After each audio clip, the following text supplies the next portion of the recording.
తెలుగు రాష్ట్రాల్లో కార్పొరేట్ విద్యాసంస్థల దోపిడీకి అడ్డు అదుపు లేకుండా పోయింది. విద్యా హక్కు చట్టం నిబంధనలు పాటించకుండా ఫీజుల దోపిడీకి పాల్పడుతున్నారు. విద్యాసంస్థలు వ్యాపార సంస్థల అవతారమైతే పుస్తకాలు, యూనిఫామ్ల పేరుతో దోపిడీ చేస్తున్నారు. ఇరుకైన గదుల్లో అర్హత లేని ఉపాధ్యాయులతో పాఠాలు చెప్పిస్తూ లక్షల్లో ఫీజులు వసూలు చేస్తున్నారు.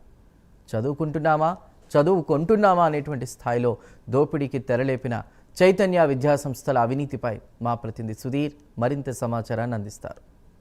జిల్లా వ్యాప్తంగా ఉన్నటువంటి శ్రీ చైతన్య విద్యా సంస్థల బారిలో పూర్తిస్థాయిలో కూడా ఫీజులు కట్టలేక కూడా అటు విద్యార్థులు అటు తల్లిదండ్రులు కూడా పూర్తిస్థాయిలో కూడా ఇబ్బందుల పరిస్థితులు ఉన్నాయి. అయితే మనం ముఖ్యంగా చూసుకుంటే కనుక ఏదైతే కడప జిల్లా వ్యాప్తంగా ఉన్నటువంటి శ్రీ చైతన్య విద్యా సంస్థల ఆగడాలు అయితే కనుక రోజు రోజుకు కూడా మితిమీరుతున్నాయని చెప్పుకోవచ్చు. అయితే ముఖ్యంగా చూసుకుంటే కనుక దాదాపుగా ఏదైతే శ్రీ చైతన్య విద్యా సంస్థలు కూడా కొన్ని విద్యా సంస్థలు మాత్రమే పర్మిషన్లు తీసుకొని కొన్ని అక్రమంగా కూడా నడుపుతున్న పరిస్థితి ఉందని మనం చెప్పుకోవచ్చు. అయితే ముఖ్యంగా చూసుకుంటే కనుక ఏదైతే పూర్తిస్థాయిలో కూడా ఇక్కడ విద్యా సంస్థలు మాత్రం ఏర్పాటు చేసుకొని హాస్టల్ కూడా పెట్టుకొని చెప్పి పూర్తిస్థాయిలో కూడా తల్లిదండ్రులు మోసం చేసిన పరిస్థితి ఉంది. మరోపక్క చూసుకుంటే కనుక దాదాపుగా విద్యార్థుల భార్య పైన కూడా పూర్తిస్థాయిలో కూడా పెద్ద ఎత్తున చదవండి అంటూ కూడా వాళ్ళ మీద కూడా పెద్ద ఎత్తున స్ట్రెస్ చేసిన పరిస్థితులే నెలకొన్నాయని చెప్పుకోవచ్చు. అయితే ముఖ్యంగా చూసుకుంటే కానీ ఇటీవల కాలంలో కూడా ఏదైతే విద్యార్థులు కూడా భారీ స్థాయిలో కూడా ఏదైతే చదవలేని పరిస్థితుల్లో కూడా కొన్ని కళాశాలలు కావచ్చు, అలాగే స్కూళ్ళల్లో కూడా విద్యార్థులు అయితే మరణించిన పరిస్థితులు ఉన్నాయి. అయితే ప్రస్తుతం మనం కడప నగరంలో ఉన్నటువంటి రాజీవ్ పార్క్ దగ్గర ఉన్నటువంటి శ్రీ చైతన్య విద్యా సంస్థల దగ్గర ఉన్నాం. ఇక్కడ చూసుకోవచ్చు దాదాపుగా పెద్ద ఎత్తున ఇక్కడ బిల్డింగ్లో కూడా ఇక్కడ పెట్టడం జరిగింది. పూర్తిగా మనం చూసుకోవచ్చు. అయితే ఇదే అంశానికి సంబంధించి మనతో మాట్లాడడానికి కొంతమంది విద్యార్థి సంఘ నాయకులు ఉన్నారు. వాళ్ళని తెలుస్తున్నాం. అసలు చెప్పండి, ఏంటి శ్రీ చైతన్య ఆగడ అయితే కనుక రోజు రోజు కూడా మితిపెడుతున్నాయని చెప్పుకోవచ్చు. అసలు మనం చూసుకుంటే కనుక ఫైర్ సేఫ్టీ లేదు, అసలు ప్లే గ్రౌండ్ కూడా లేదు. ఎలా వీళ్ళు నడుపుతున్నారని చెప్పచ్చు?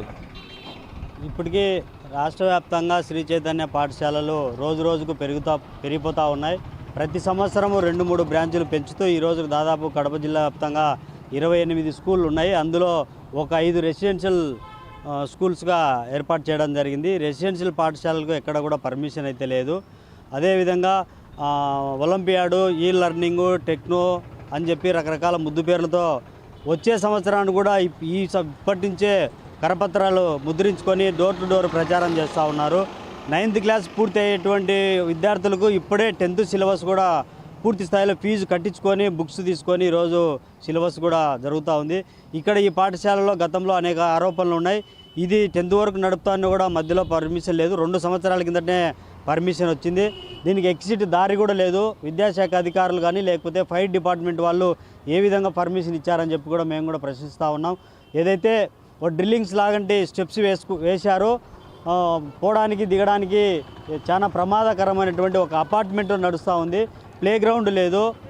విద్యాశాఖ అధికారులు నిద్రమత్తులో మునిగి తేలుతూ తమ యొక్క స్వార్థంతో చైతన్య పాఠశాలలకు అవినీతికి అమ్మడబోయి డబ్బులు తీసుకొని ఈరోజు విచ్చలవిడిగా అనుమతులు ఇవ్వడం అనేటువంటి జరుగుతూ ఉంది.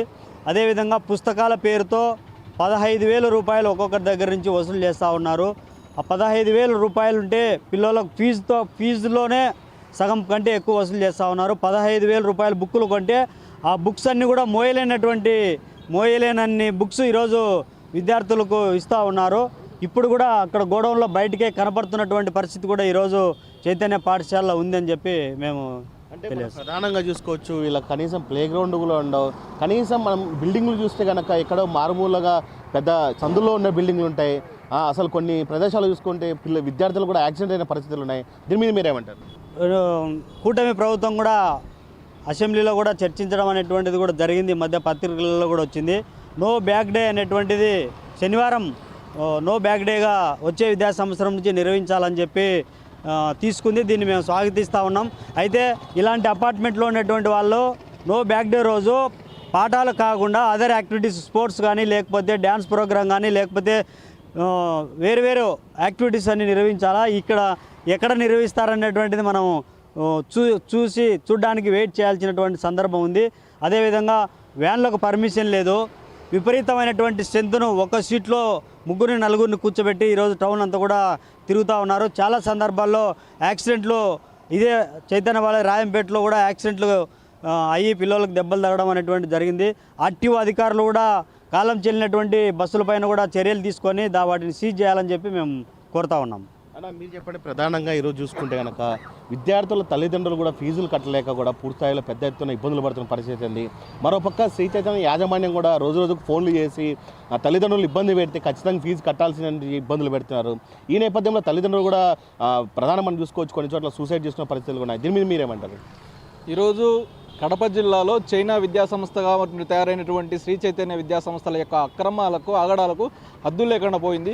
ఈరోజు ఫీజుల పేరిట తల్లిదండ్రులను ఈటెక్ను, ఒలింపియాడు, కాన్సెప్టు, ఐఐటి అన్ని రకరకాల పేర్లు చెప్పి లక్షలాది రూపాయల ఫీజులు వసూలు చేసి తల్లిదండ్రులను మభ్యపెట్టి ఈరోజు శ్రీ చైతన్య విద్యాసంస్థలు విచ్చలవిడిగా దోపిడీ చేస్తూ ఉన్నటువంటి పరిస్థితి స్పష్టంగా కనబడతా ఉంది.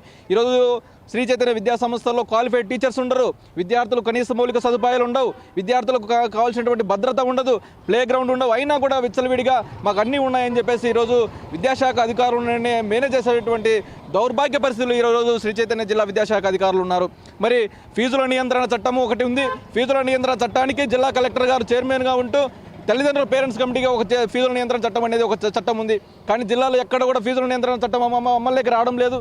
దీని ద్వారా ఈ కార్పొరేట్ విద్యా సంస్థలు అనేటువంటి శ్రీ చైతన్య నారాయణ ఎవరైతే ఉన్నారో ఈ కార్పొరేట్ విద్యా సంస్థలు విచ్చలవిడిగా ఫీజులను బుక్స్ రూపంలో, యూనిఫామ్ రూపంలో, అనేక రూపంలో వేలాది రూపాయలు, లక్షలాది రూపాయలు ఈరోజు ఫీజులు అందుకునేటువంటి పరిస్థితిగా స్పష్టంగా కనబడతా ఉంది. జిల్లా విద్యాశాఖ అధికారులు అందరికీ తెలుసు ఈరోజు ఫీజులు శ్రీ చైతన్య విద్యా సంస్థల్లో ఎటువంటి మౌలిక వసతులు లేకపోయినా రోజు సంవత్సరానికి ఒక విద్యా సంస్థను ప్రారంభిస్తూ ఉన్నారు. కొత్త ఈరోజు పొద్దుటూరులో సిబిఎస్ఈ సిలబస్ పేరిట ఈరోజు లక్షలాది రూపాయలు అనుమతులు లేవు. సిబిఎస్ఈకి అనుమతులు లేకపోయినా కూడా సిబిఎస్ఈ మా దగ్గర ఉంది, మా దగ్గర అడ్మిషన్ చేయాలని చెప్పేసి లక్షలాది రూపాయలు ఫీజుల దందా కొనసాగినటువంటి ఘనత శ్రీ చైతన్య విద్యా సంస్థలు. మరి జిల్లా విద్యాశాఖ అధికారులు ఏం చేస్తూ ఉన్నారు? ఫీజుల నియంత్రణ చట్టం లేదు, మీరు శ్రీ చైతన్య విద్యా సంస్థల మీద చర్యలు తీసుకోరు. ఇలాగైతే శ్రీ చైతన్య విద్యా సంస్థల యొక్క అక్రమాల ఆగడాలకు అద్దులు లేకుండా పోతుంది.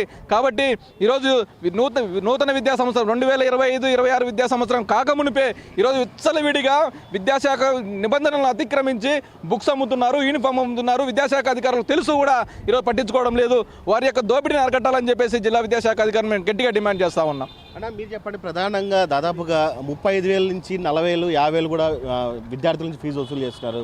అలాగే మనం చూసుకోవచ్చు ఇక్కడ స్కూల్ బెల్ట్ కావచ్చు, అలాగే ఐడి కార్డు కావచ్చు, అలాగే బుక్స్ కూడా తదితరం ఇవి చూసుకుంటే దాదాపు 10 నుంచి 10,000 పైపు ఉన్నాయి. ఇవి విద్యార్థుల తల్లిదండ్రులు కట్టలేని పరిస్థితిలో ఉన్నారు. దీని మీద మీరేమంటారు? మీరు చెప్పినట్టు చైతన్య విద్యా సంస్థల ఫీజు 30,000, 50,000 కాదు, 1,00,000 పై మాటే ఉంది. ఈరోజు ఏదైతే బుక్స్ ఫీజు అని చెప్పేసి మీరు ప్రత్యక్షంగా ఇక్కడ చూడొచ్చు. ఈరోజు చైతన్య కరపత్రం సంబంధించి ఐపీఎల్ అని చెప్పేసి నానాకు పేర్లతో ఈరోజు విద్యార్థులను తల్లిదండ్రులను మోసం చేసేటువంటి పరిస్థితి ఈరోజు చైతన్య విద్యాసంస్థలో ఉంది. ఈరోజు ఫామ్ లెటర్లో జిల్లా విద్యాశాఖ అధికారులకు కూడా తెలుసు. ఇన్ని తెలిసినా కూడా జిల్లా విద్యాశాఖ అధికారులు ఏమాత్రం చైతన్య విద్యాసంస్థలపైన చర్యలు తీసుకున్నటువంటి దాఖలాలు లేవు. ఇప్పటికైనా జిల్లా విద్యాశాఖ అధికారులు కళ్ళు తెరవాలి. చైతన్య విద్యాసంస్థలు జరిగేటువంటి దోపిడీ పైన చర్యలు తీసుకోవాలని చెప్పేసి మేము డిమాండ్ చేస్తూ ఉన్నాం. ఇక్కడే మనకు కనపడుతూ ఉంది చైతన్య స్కూల్. ఈ స్కూల్లో నెక్స్ట్ అకాడమిక్ సంబంధించి ఇప్పటికే అడ్మిషన్లు స్టార్ట్ అయ్యాయి. అదేవిధంగా నెక్స్ట్ జరగాల్సిన 10th క్లాసులు కూడా ఇప్పుడు జరుగుతూ ఉన్నాయి. బుక్స్ కూడా స్కూళ్ళను స్టాక్ ఉండి అమ్ముతూ ఉన్నారు. అయినప్పటికీ జిల్లా విద్యాశాఖ అధికారులు ఏమాత్రం చర్యలు తీసుకున్నటువంటి దాఖలాలు లేవు. ఎప్పటికైనా జిల్లా విద్యాశాఖ అధికారులు స్పందించి ఇలాంటి చైతన్య విద్యాసంస్థలపై చర్యలు తీసుకోవాలని చెప్పేసి ఆల్ ఇండియా స్టూడెంట్ బ్లాక్గా మేము డిమాండ్ చేస్తూ ఉన్నాం. లేదంటే పెద్ద ఎత్తున ఇది ఇలాగే ఉంటే కనుక స్టూడెంట్స్ ఆర్గనైజేషన్ నుంచి మీరు ఎలాంటి ఉద్యమం చేస్తారు? ఖచ్చితంగా ఫీజు దోపిడీకి వ్యతిరేకంగా రాబోయే రోజుల్లో పెద్ద ఎత్తున పోరాటాలకు విద్యార్థి సంఘాలను అన్నింటినీ కూడా ఐక్యం చేసి పోరాటాలకు సంసిద్ధం కాబోతామని చెప్పేసి సందర్భంగా తెలియజేస్తా ఉన్నాం.